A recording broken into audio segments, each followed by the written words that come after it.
Hi, everyone. I'm Ashley Cooper. Life's been a whirlwind of amazing lately. As an environmental lawyer in Boston, I spend my days championing causes that matter and coming home to my incredible fiancé. Marcus makes it all the sweeter. We met 2 years ago while I was working on a water contamination case near a children's hospital. Marcus, a pediatric surgeon, was the first to notice the troubling pattern of illnesses, and well, the rest is history. Babe, your mom called again about the wedding flowers, Marcus says as he walks into our apartment, balancing takeout bags. She's worried the purple orchids won't match the bridesmaids' dresses. I laugh, grabbing plates from the kitchen. She's been in full wedding planner mode since the day we got engaged. Thomas and Diana Cooper, my adoptive parents, are the most supportive people I know. They took me in when I was just 3, after my biological parents died in a car accident. Though I barely remember that time, the love and stability they've given me filled any void I might have felt. Did your Aunt Patricia RSVP yet? Marcus asks, his brow furrowing slightly as we sit down to eat. I sigh, nudging my food around with my fork. Yeah, she did. She wrote a note saying she wouldn't miss her special girl's big day for anything. She always makes a point to remind me she's the reason I found my forever family. Marcus looks at me curiously. You don't talk about her much. There's not much to say, I reply, shrugging. She shows up at family gatherings, drops cryptic comments about how she saved me by finding the Coopers, and then vanishes until the next event. Last Christmas, she gave this over-the-top speech about how much she sacrificed to ensure I had a good life. Before Marcus can respond, my mom bursts through the door, her usual whirlwind of energy in tow. Sweetie, your father and I brought wedding magazines, she announces while Dad trails behind with an armful of catalogs. Mom, we already picked everything out. I laugh, but she's already spreading glossy pages across the dining table. I know, she says, flipping through a magazine. But I found these gorgeous centerpiece ideas. Oh, and Patricia called earlier. She wants to contribute something special to the wedding video presentation. I freeze mid-bite. What kind of contribution? She was very mysterious about it, Mom replies. She said it would show everyone what a blessing this family has been. Mom, please tell me you didn't say yes. Well, honey, she is your only connection to your biological family. I thought it might be nice. Diana, Dad interjects gently, his calm voice a steadying presence as always. Maybe we should let Ashley decide on that. I exhale, grateful for his unwavering support. He's been my rock from day one, teaching me to ride a bike, helping with homework, and comforting me through heartbreak. My parents have given me everything I could ever need. It's fine, I say at last. Let her contribute whatever she wants. It's not like she can ruin anything. The wedding's going to be perfect. Marcus squeezes my hand under the table, a reassuring gesture. The rest of the evening is spent humoring Mom as we browse centerpiece options, while Dad regales us with embarrassing stories from my childhood. This is my real family, the people who chose me, raised me, and love me unconditionally. Whatever Aunt Patricia has planned, it won't change that. Later that night, my phone buzzes with a text from Patricia. Can't wait to show everyone at the wedding what a blessing you've been to us all, sweetie. It's time everyone knew the whole story. I show Marcus the message and his brow furrows. Are you sure you're okay with this? What's the worst that could happen? I shrug, brushing it off. I'd soon regret those words more than anything I've ever said. The ballroom of the Boston Harbor Hotel sparkled with elegance. Crystal chandeliers cast a warm glow over meticulously arranged centerpieces, and laughter filled the air. Everything was perfect.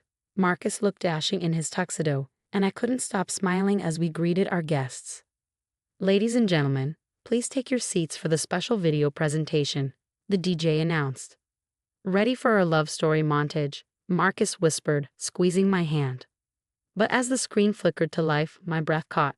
Instead of the romantic montage we prepared, grainy footage began to play. The timestamp in the corner read July 15, 1999, the day I was adopted. What is this?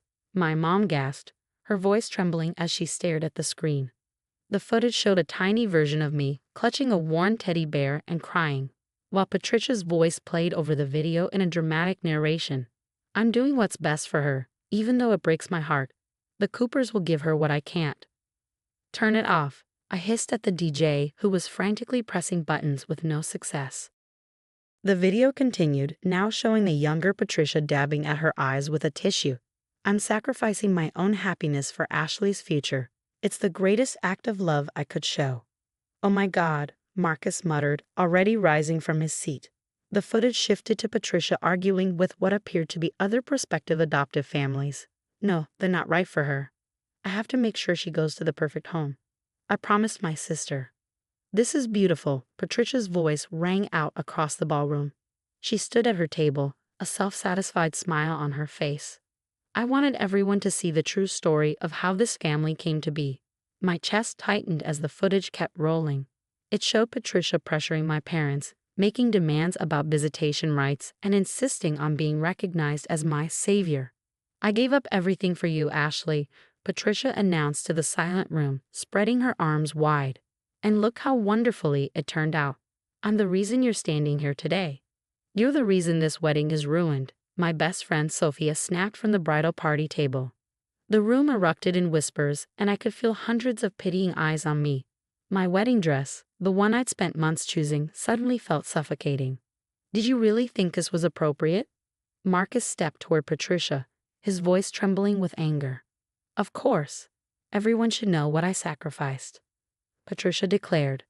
Stop saying that word. I finally found my voice, tears streaming down my face. You didn't sacrifice anything. You spent my entire life trying to take credit for my happiness. Ashley, sweetie, I only wanted. Get out, my dad's voice cut through the chaos like a blade. Get out of my daughter's wedding, now. But the video isn't even finished. There's more. Security, Marcus called, and two men in black suits appeared almost instantly. I couldn't take it anymore. The whispers, the stares, Patricia's smug expression. It was too much. Grabbing the hem of my dress, I ran from the ballroom, tears blurring my vision. The last thing I heard before the doors slammed shut behind me was Marcus shouting my name and Patricia's indignant protest. All I did was tell the truth. Everyone deserved to know what I did for her. The hotel's garden was cool and quiet, but it did little to calm the storm raging inside me. I gasped for air, my chest heaving as sobs racked my body. My perfect day, the one I'd spent a year planning, had been hijacked and twisted into Patricia's desperate grab for attention. Footsteps crunched on the gravel behind me. Ashley? Marcus's voice was soft, tentative. He placed a hand on my shoulder, but I couldn't look at him. How am I supposed to face them? I whispered. She ruined everything. 3 weeks later, I sat on my couch, glaring at my laptop as I hate-read Patricia's latest Facebook rant.